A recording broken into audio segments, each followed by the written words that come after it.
headliner, my very good friend. She's hilarious. Put your hands together for Paige Matheson.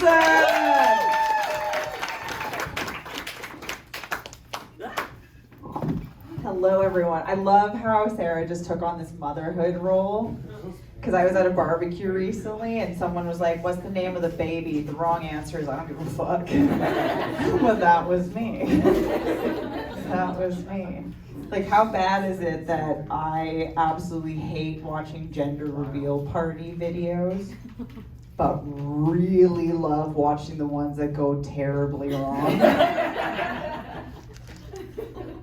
Like, I found out that there was one gender reveal in the States where they set off fireworks and it caused a massive forest fire. I was like, not only is that hilarious, like that is extremely representative of how I'd feel if I found out I was pregnant. But I got married in my 20s, so obviously, first mistake. But when I got divorced, I was in my 30s, which was great. But I ended up finding out that I was at this age range where I could socially acceptably date like any man. Like I could do like the 19 plus age range, it'd be totally chill, right? So I'm 30. I'm at a good spot, so I could go for like the older man, the sexy silver fox, you know, or his son. Yeah, I typically dabbled in the younger dudes. And it's mostly because I like to refer to them as the veal cutlets of the dating world. It's because, you know, veal, it's a little wrong, but it's not illegal.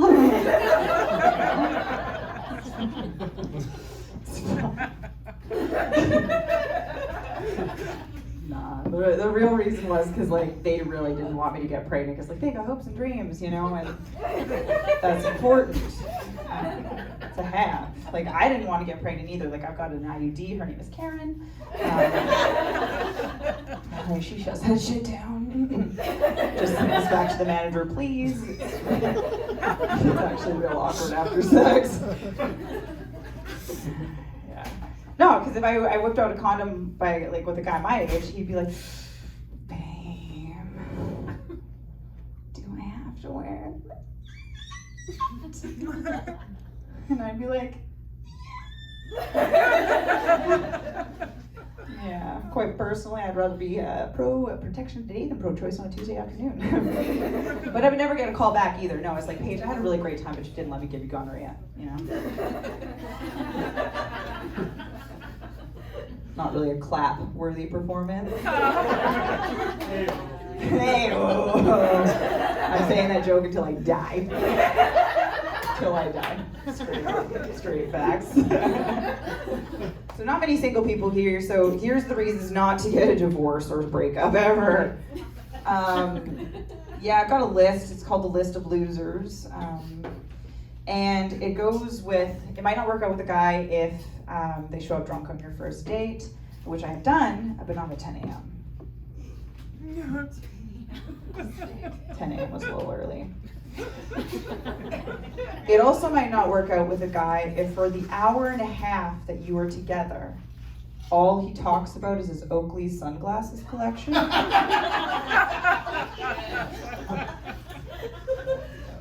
And then, did you say that was me? David, you cannot afford Oakleys.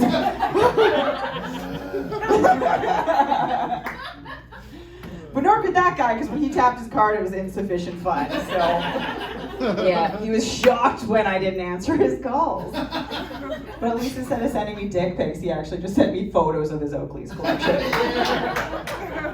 That was something else. What an adventure.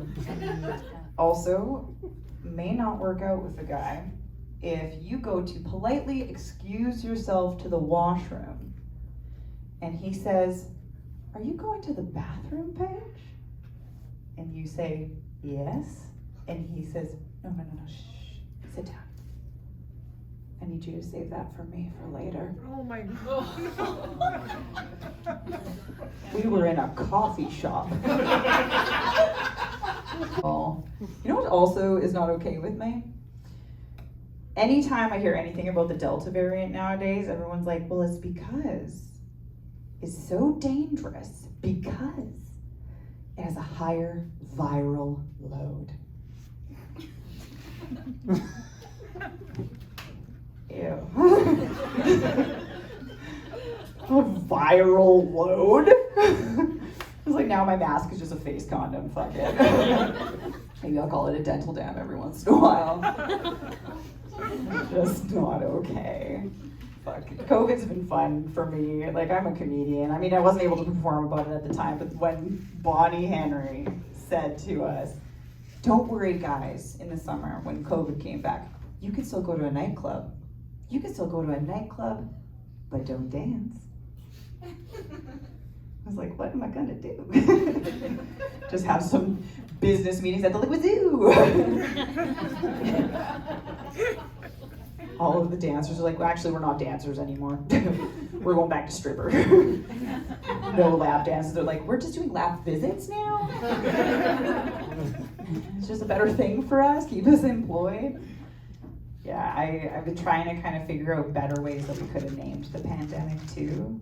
You know, like coronavirus, come on. It didn't sound scary. To me, I love a Corona. I'm an alcoholic. I always thought it was a great idea. And then they had the Delta variant, and I was like, I like travel. This is good association for me. No. We should have been like how we name like storms and hurricanes. Like Hurricane Igor is like, that's a badass. Let's not fuck with him. Hurricane Katrina's like, okay, Katrina girl, you're not okay. This would have been Pandemic Chad.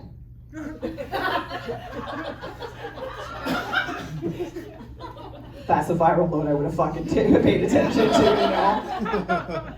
know? Mask up, friends. This is the Karen variant, I don't know. Or call it just the Carriant, I don't know. See, I should have been a scientist. I would have been genius, right? I'm scared of the living bejesus out of people. No, probably not. No, the Bonnie Henry days that I truly miss, though, is the glory hole days. I was like, what?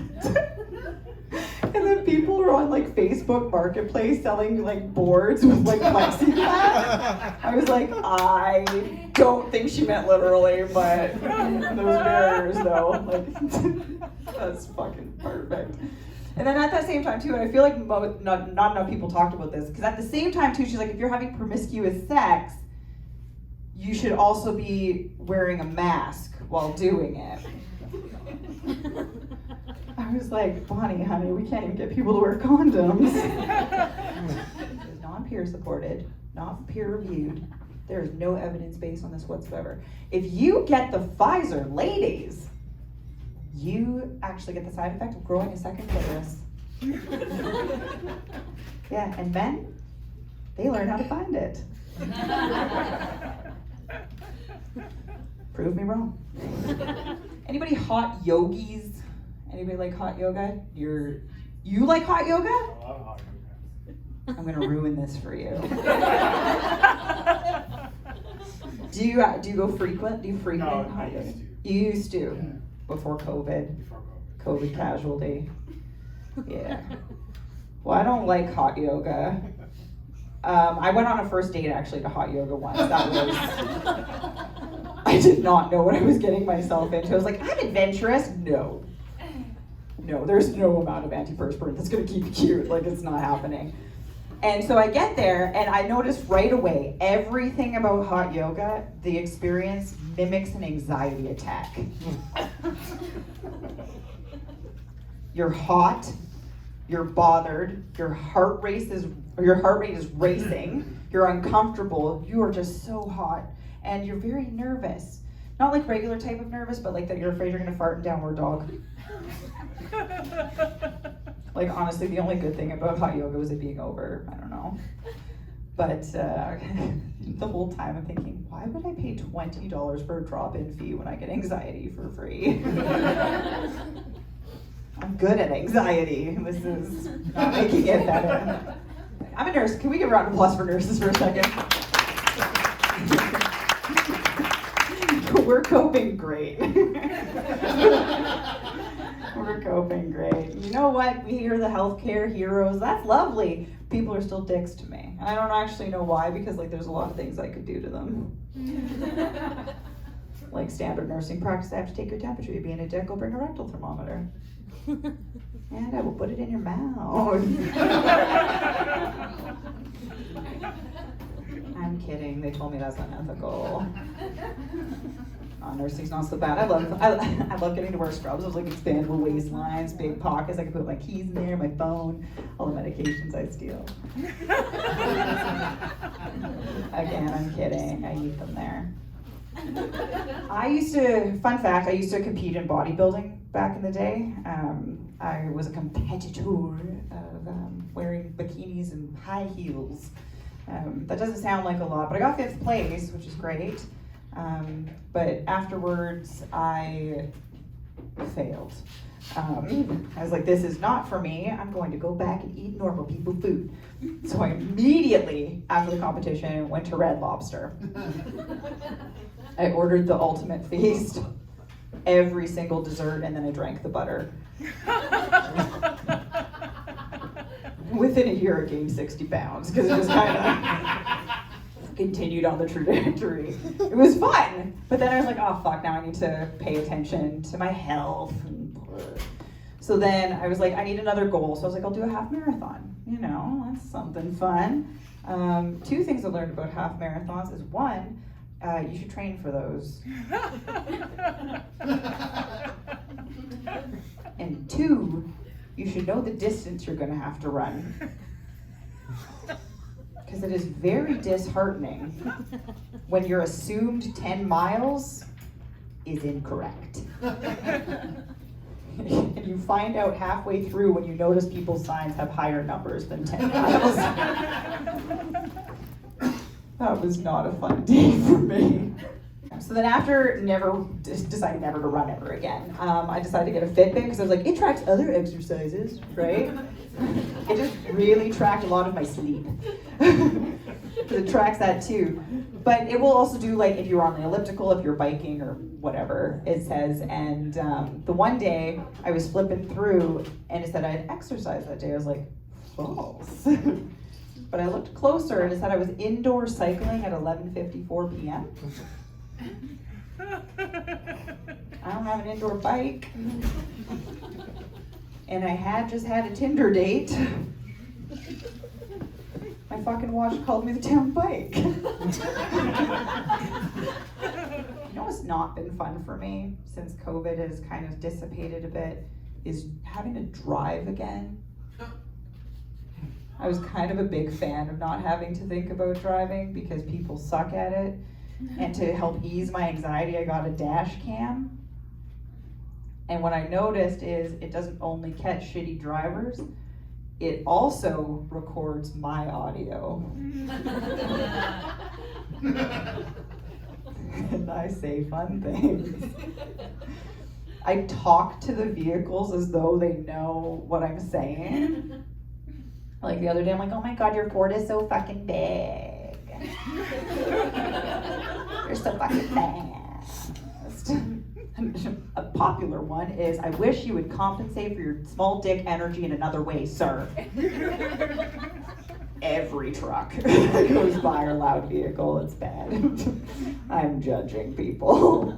It's my coping. But if I'm mad, like if someone cuts me off, the one day I was like, oh shit, yeah, they're a fuck bud. I was like,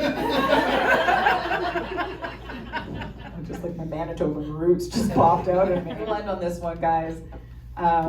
Being a nurse was great when I had a male roommate. He loved that I was a nurse, and it's because anytime I was working a night shift, he was a single dude, so he'd like to bring home the ladies, right? And so anytime I'd come home and there was like a cute little pair of shoes at the door, I was super stoked, not for him, but because like I've decided I'm gonna meet her. So I lingered. I'd go make myself a cute little breakfast, go close my bedroom door, pretend I was in there, but I wasn't. Hear her scuttling around, ready to run away. I'm like, it's time. So I'd go stand just haggard as fuck in my scrubs right in the doorway, and she'd open it up and I would just say, welcome to our home. I hope you enjoyed fucking my husband. Ladies and gentlemen, thank you guys for being such an amazing audience. My name is Paige Madison. Have a great night.